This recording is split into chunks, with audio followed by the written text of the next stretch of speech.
Good evening. Global pop superstar Katy Perry is tonight at the centre of a police investigation over bombshell claims of sexual abuse inside a Melbourne nightclub. There are moments in celebrity culture when everything changes in the span of a single social media post. We have seen careers crumble overnight. We have seen public images that took decades to build fall apart in hours. But what happened to Katy Perry starting on the night of April 12, 2026, is something different. This is not a PR crisis. This is not a feud between two famous people playing out on the internet. This is a criminal investigation on another continent, conducted by one of the most specialized law enforcement units in the world, with no time limit on when charges can be filed. And as of today, the situation is not getting better for Katy Perry. It is getting worse. Let us start at the very beginning, because the way this story started matters enormously to understanding where it is heading. On the evening of April 12th, music publication Complex posted a graphic on Threads. The content was light. It covered Katy Perry's reaction to Justin Bieber's headline set at Coachella, which Perry had attended alongside former Canadian Prime Minister Justin Trudeau. The article was lighthearted in tone, covering Perry's viral reaction to Justin Bieber's set at Coachella, which she attended with former Canadian Prime Minister Justin Trudeau, to whom she has been romantically linked since last year. Perry had made a joke on her Instagram about Bieber's use of old YouTube footage during the performance. Complex amplified the moment. And that is when Ruby Rose stepped into the comments section and changed everything. On April 12th, Rose posted to Threads alleging that Perry had assaulted her in 2010. Katy Perry sexually assaulted me at Spice Market nightclub in Melbourne. Who gives AS**** what she thinks? She replied to a post about the singer's reaction to Justin Bieber's Coachella set. That single comment, written in seconds, triggered a chain of events that is now being handled not by publicists or entertainment lawyers alone, but by Australian detectives who specialize in exactly this category of crime. Rose did not stop at one post. She kept going. She described the alleged incident in explicit detail. She said she had been lying with her head in a friend's lap to avoid Perry at the time. She wrote that Perry had pulled her underwear to the side and rubbed her disgusting vagina on my face, while they were clubbing at Spice Market. She said she had vomited as a result of the alleged act. She said it had taken her nearly 2 decades to say this publicly. She said she had photos. She dared Katy Perry to take her to court. And then she did something that nobody expected. She went to the police. Rose initially wrote on social media that she was not interested in filing a police report on the matter. On Tuesday, she indicated she had, in fact, decided to file a police report and could no longer publicly discuss the matter. That reversal was significant. Once a formal report is filed in Victoria, Australia, the machinery of law enforcement takes over. Rose acknowledged this directly. She wrote on Threads, "As of this afternoon, I have finalized all of my reports. This means I am no longer able to comment, repost, or talk publicly about any of those cases, or the individuals involved. It's going to look like I am ignoring everything from supportive messages to other people's experiences, but I'm not. This is a standard request from the police and in many ways, quite the relief. I can start the healing process now." That statement tells you everything about how seriously Rose is treating this. She went from posting publicly to going completely silent in the span of 48 hours. That silence is not retreat. That silence is legal compliance. Now let us talk about who is actually handling this investigation, because most people do not appreciate what that means for Katy Perry's situation. Victoria Police confirmed in a statement, Melbourne Sexual Offences and Child Abuse Investigation Team detectives are investigating a historical sexual assault that occurred in Melbourne in 2010. Police have been told the incident occurred at a licensed premises in Melbourne's CBD. As the investigation remains ongoing, it would be inappropriate to comment further at this stage. This was confirmed to multiple major outlets including Variety, CNN, Rolling Stone, and Deadline. The investigation is real. It is not a rumor.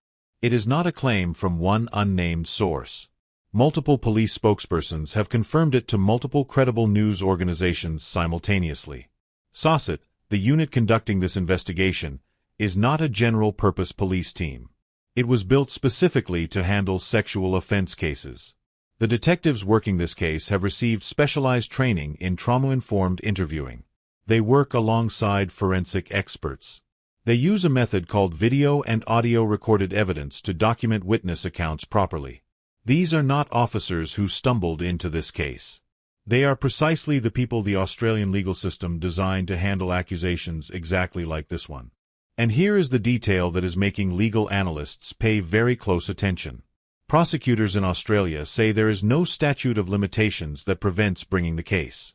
If police investigators find evidence of a crime, they can turn the case over to prosecutors, who can then bring charges against Katy Perry. The Office of Public Prosecutions in Victoria, Australia, made this explicit. Jacqueline Harris, a representative for the Office of Public Prosecution in Victoria, Australia, confirmed, "There is no statute of limitations on prosecuting indictable, serious crimes in Victoria." She added, "The law at the time the alleged offence was committed applies to criminal proceedings and sentencing for historical offences." Read that again. The law that applied in August 2010 governs this case.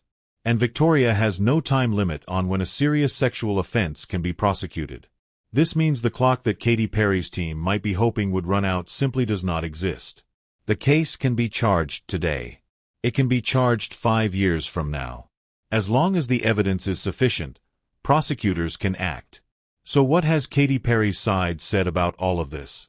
Her representative released a statement that was short, precise, and clearly written with litigation in mind. The statement read, "The allegations being circulated on social media by Ruby Rose about Katy Perry are not only categorically false, they are dangerous, reckless lies." The statement went further. It added, "Ms. Rose has a well-documented history of making serious public allegations on social media against various individuals, claims that have repeatedly been denied by those named." Every word in that statement is doing a specific job. The word categorically is designed to close off any partial truth argument. The word dangerous establishes harm. The word reckless signals something about the mental state of the accuser.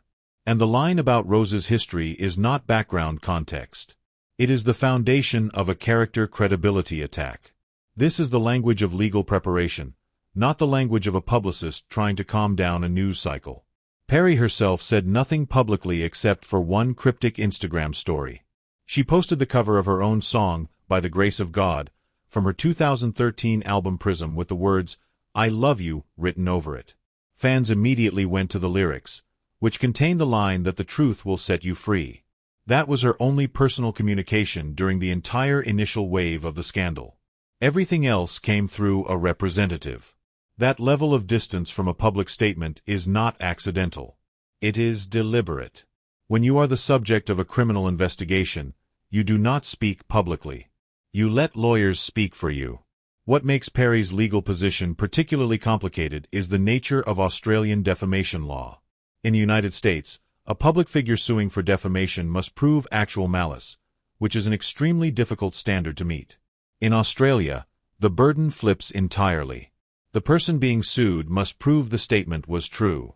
This environment has made Australia a preferred legal battleground for celebrities fighting back against accusations. High-profile figures have won significant payouts in Australian courts. But the same legal environment that might help Perry in a defamation case creates enormous risk if she files suit, because the discovery process could force her to hand over her own communications, her own witnesses, and her own records from that period. As of last week, Katy Perry has not been arrested or charged for any crimes, but a police spokesperson confirmed that an investigation is underway. There are also reports of a viral social media post claiming Perry had already filed a $1 million lawsuit against Rose. That claim does not appear to be accurate. No major news organization had confirmed any such filing as of the most recent reporting available. There is also another layer to this story that is gaining attention: the question of other voices. In 2019, male model Josh Kloss, who appeared in Perry's Teenage Dream music video, posted a detailed public accusation claiming Perry had exposed him in front of a crowd at a party.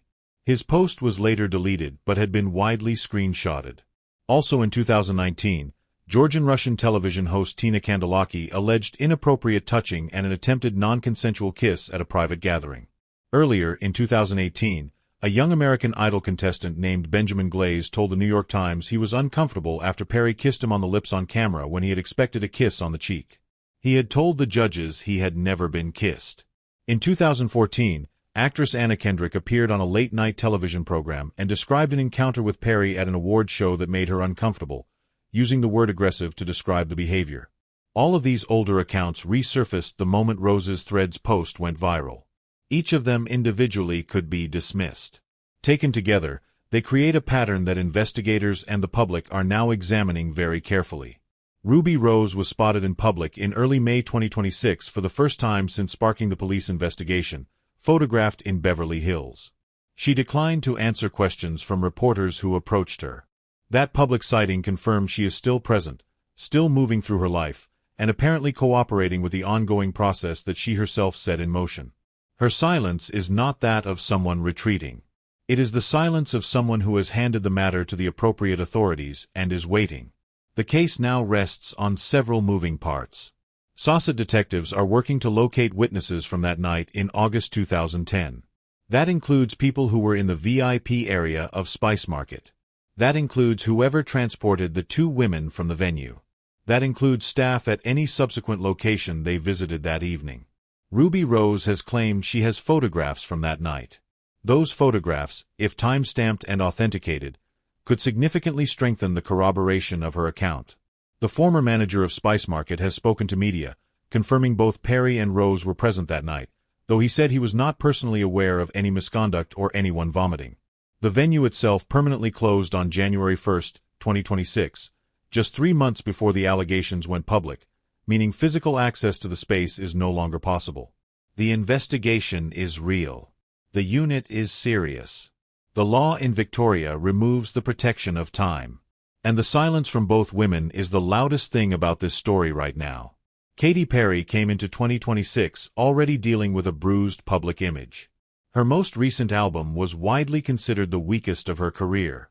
Her partnership with a producer who carries significant controversy had damaged her standing with a portion of her fanbase.